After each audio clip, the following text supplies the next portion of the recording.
What's up, guys? This is Dr. Kipp, the gamer psychologist, here today to talk to you about a little game called Bloodborne. I hate this game. I love this game. If my relationship with this game were a Facebook status, it would be it's complicated.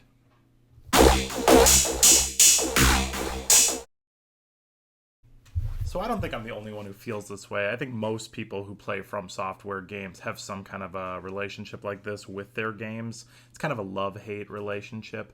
What I wanted to talk about today was some of the psychological principles that make games like Bloodborne or Demon's Souls so good but so irritating at the same time. So even though most video games feel like unique based on their genre or style, in actuality, almost all video games are built the exact same way. They're built on an intermittent reinforcement schedule.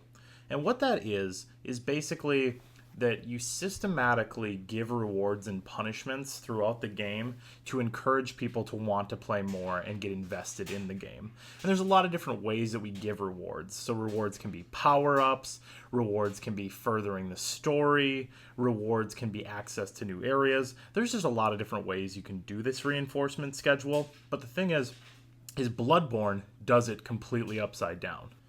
So let's look at a classic game. Let's look at a game from my childhood, Mike Tyson's Punch-Out. Love that game. Such a great game.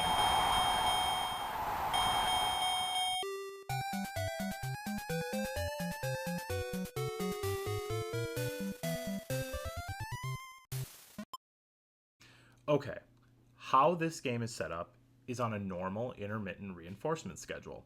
At the beginning, you get all reward. Every time you do something, you get a reward. For example, when you fight Glass Joe. Glass Joe is the first guy.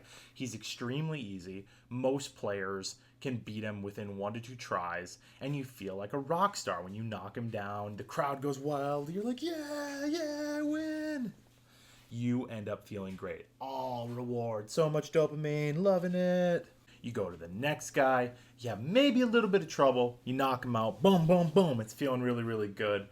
And then most people get to either Piston Honda or Bald Bull and have their very first challenge because they get hit with their very first severe punishment on the intermittent reinforcement schedule. So let's just take the case of Bald Bull. Bald Bull has the bull rush, where he basically backs up, runs at you, and clobbers you, and pretty much knocks you out, guaranteed. Okay? And at first, you just feel completely helpless. You're like, what do I do? How do I do this? And this is all before the internet, so you have to wait for your neighbor to come over, teach you how to do it, punch him in the gut, knocks him out. It's awesome. The key here is that this is the very first time in the game where you have to do a little bit of extra work in order to get that same rock star feeling. So you try a couple things. You try punch him in the face, didn't work. You try dodging to the left or right, didn't work. You try a bunch of different things. None of them work. And then finally, you figure out that stomach punch. And boom, you get hit with the reward. Except what makes it really cool is after you've had a lot of punishment and then all of a sudden you get this really, really big reward, it feels twice as good. It's like, yeah, that's awesome. Congratulations. You just got tricked by the intermittent reinforcement schedule and became more invested in the game. This is a behavioral tactic that a lot of games use.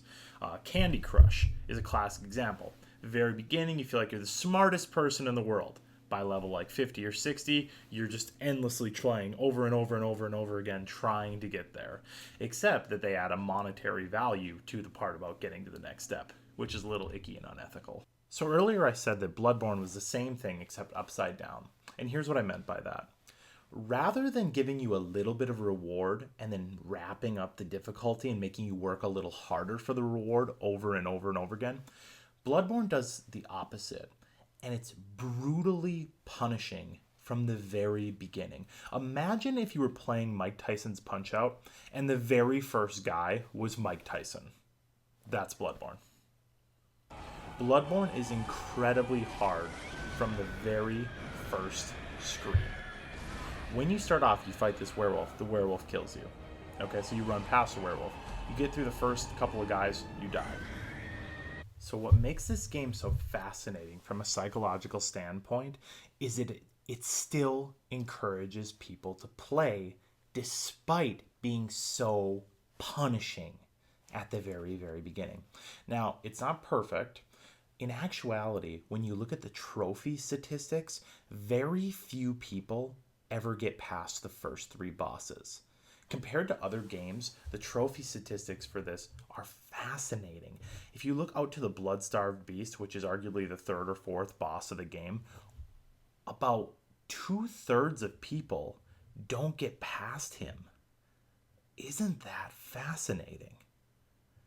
So there is a subset of people who go and do exactly what you think would happen from a psychological standpoint. They play, they get punished, and then they don't engage in the behavior of playing the game anymore. AKA, they rage quit. So the question becomes, what psychological thing drives the hardcore gamers to endure the upside down intermittent reinforcement schedule? I think I have an answer, and I think the answer is your ego.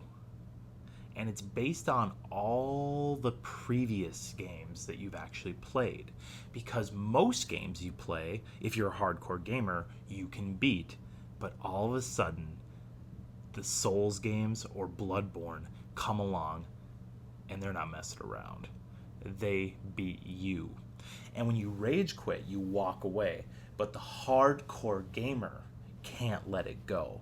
And I've experienced this myself. When I was fighting the Blood-Starved Beast, I got so angry. I rage quit so many times, and I was like, I'm done with this game. Forget this game. I'm not playing anymore. I questioned whether I should just delete it.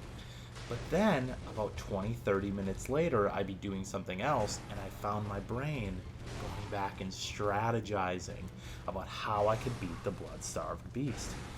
And before you know it, there I was, back on my couch, playing Bloodborne again. My ego could not tolerate the game beating me because I have been through so many intermittent reinforcement schedules and come out on top. So this one beating me was unacceptable for my ego. It's a fascinating thing from a psychological standpoint that so much of our past gaming experience is coming into our addiction to these games. So how you have to think about this game is that it is an ego-driven game. It draws on your sense of ego to get you to keep on playing so powerfully that you will go through a punishment schedule like no other to keep going. This is some heavy level metacognition going on, and it's really, really cool to think about. So another reason I'm really sure about this, that this is an ego-driven game, is that if it was still reinforcement based, when the rewards eventually come in Bloodborne, which they do, they would be really monumental and great. But the truth is, they're not. That's the ridiculous thing about Bloodborne. When you beat a boss, it just says, "Prey slaughtered," right? And that's your big reward. Now, you get some kind of a badge, and you tend to think, oh, great, this is going to give me a new weapon, or I'm going to get some kind of new armor that looks cool, or I'm going to get some kind of spell I can cast. And you do. But the funny thing about it, what makes Bloodborne unique, is a lot of these things don't even matter. For example, if you switch weapons midway through the game, you kind of get punished because you put so much time and investment in getting your old weapon up to snuff that switching kind of seems like paradoxical. Like you wouldn't even want to do it, or you'd have to go back and grind more just to get to relatively the same place you are. Same thing with the armor. The armor is so inconsequential that most people online will just tell you wear whatever you think looks cool. And think of how atypical that is. Okay. Now the other reward that people tend to draw on in video games is story, right?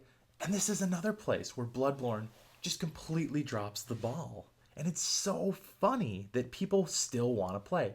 Now, if you actually go online and watch YouTube tutorial or YouTube videos explaining the Bloodborne story, or you were to go around and talk to every NPC and read every little note, I'm sure to some extent you could figure out the story. But for 90% of the players, you're not going to have much of a clue of what's going on. So here's what I learned about the game from casually playing it over the last few weeks. There is some kind of disease. I'm in a dream. There's something called old blood. Blood is very important in this world. I know that. There's somebody called Rom, the vacuous spider, who I beat, who the next guy started referencing, and I had no idea why, right? And it's these monsters are maybe something I don't know, or can't put my finger on what they really are. They could really be humans or something like that. I'm not really sure. Now, most people are not going to know. So unlocking the story, again, isn't a reward in the game. It's kind of silly. It's kind of ridiculous when you think about it. So the only thing driving you to play the game, in my opinion, that's strong enough to want to overcome this punishment schedule has to be an ego-driven thing. And that's what makes Bloodborne such a love-hate game compared to every other game out there. Okay, guys, so that's it. That's my thoughts on Bloodborne. That's what I think keeps the hardcore gamers playing hardcore. So let me know what you think. Subscribe, like. Let me know what other things you'd want to know about. Is there other things in Bloodborne you'd want me to talk about? Is there something I missed? Is there something else in video games you'd be interested in hearing from a psychological standpoint? Anyway, you guys have a great day. Keep playing. You can get through it. You can beat that blood-starved beast. I believe in you.